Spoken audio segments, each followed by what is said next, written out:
baru NIM 19042051 dari jurusan Ilmu Administrasi Negara Fakultas Ilmu Sosial Universitas Negeri Padang.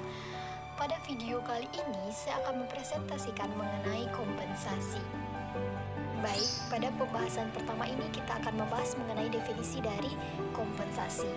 Adapun pendapat dari beberapa ahli, yang pertama adalah menurut Hasibuan, kompensasi adalah semua bentuk pendapatan baik itu berupa uang atau barang yang secara langsung ataupun tidak langsung yang telah diterima oleh karyawan yang merupakan balas jasa atau imbalan dari perusahaan.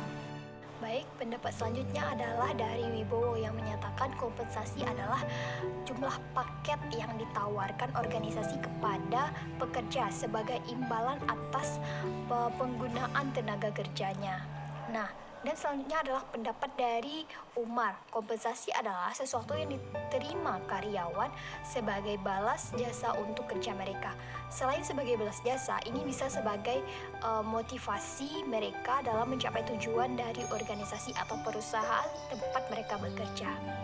Pada dasarnya, definisi dari kompensasi itu sendiri adalah merupakan sebuah balas jasa atau imbalan yang diterima oleh karyawan atas jasa atau tenaga yang telah mereka berikan terhadap perusahaan atau organisasi tempat mereka bekerja tersebut. Pembahasan selanjutnya mengenai tujuan dari kompensasi.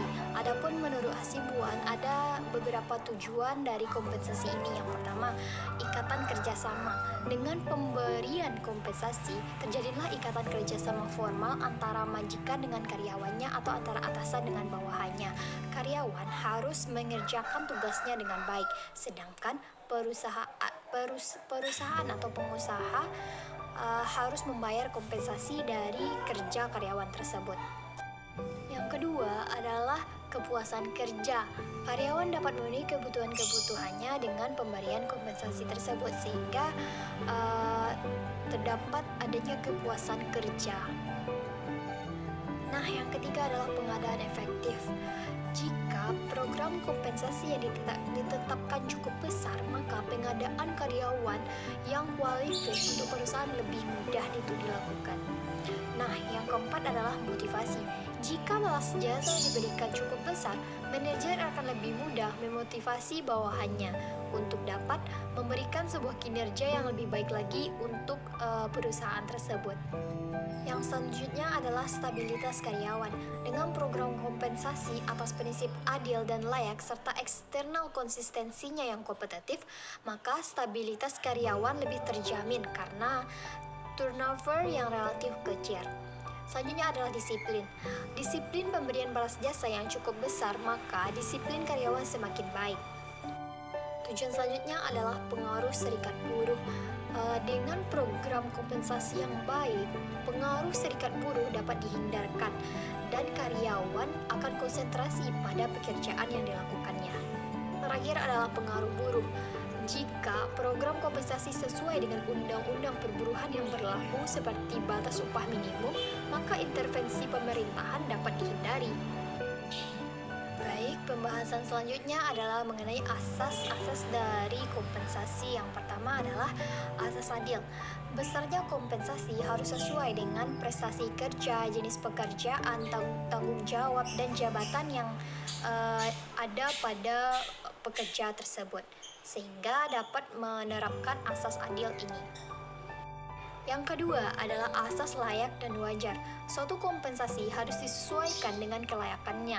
Meskipun tolak ukur layak sangat relatif, perusahaan dapat mengacu pada batas kewajaran yang sesuai dengan ketentuan yang diterapkan oleh pemerintah dan aturan lain secara konsisten. Selanjutnya ada bentuk-bentuk kompensasi yang terdiri dari dua macam.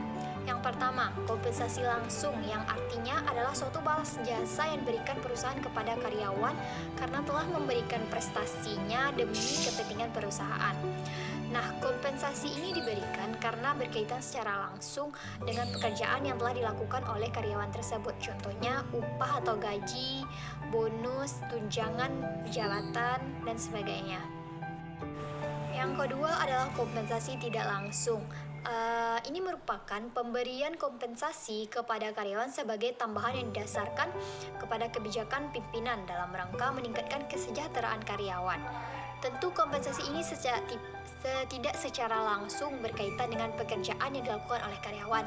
Contohnya adalah tunjangan hari raya, tunjangan pensiun, tunjangan kesehatan, dan lain sebagainya. Adapun pembahasan selanjutnya adalah mengenai faktor-faktor yang dapat mempengaruhi kompensasi. Yang pertama adalah adanya permintaan dan penawaran tenaga kerja. Permintaan tenaga kerja artinya pihak perusahaan sangat membutuhkan tenaga kerja sehingga kompensasi yang diberikan akan relatif tinggi. Namun sebaliknya, jika penawaran tenaga kerja artinya pihak individu yang membutuhkan pekerjaan, maka tingkat kompensasi relatif rendah. Yang ketiga adalah serikat buruh atau organisasi karyawan. Pentingnya eksistensi karyawan dalam perusahaan, maka karyawan akan membentuk suatu ikatan dalam rangka proteksi atas kesemenaan pimpinan dalam memberdayakan karyawannya. Selanjutnya adalah produktivitas kerja atau prestasi kerja karyawan. Kemampuan karyawan dalam menghasilkan prestasi kerja akan sangat mempengaruhi besarnya kompensasi yang akan diterima oleh karyawan tersebut. Selanjutnya juga ada biaya hidup.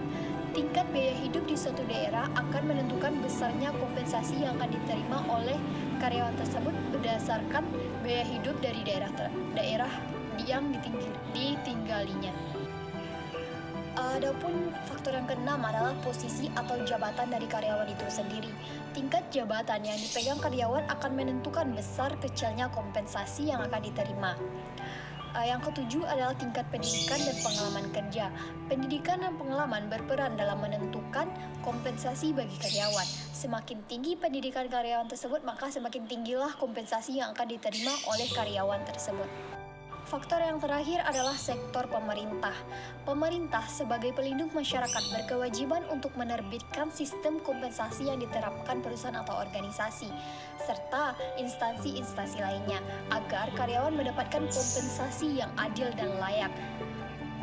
Baik, pembahasan selanjutnya adalah mengenai komponen-komponen dari kompensasi. Yang pertama adalah gaji.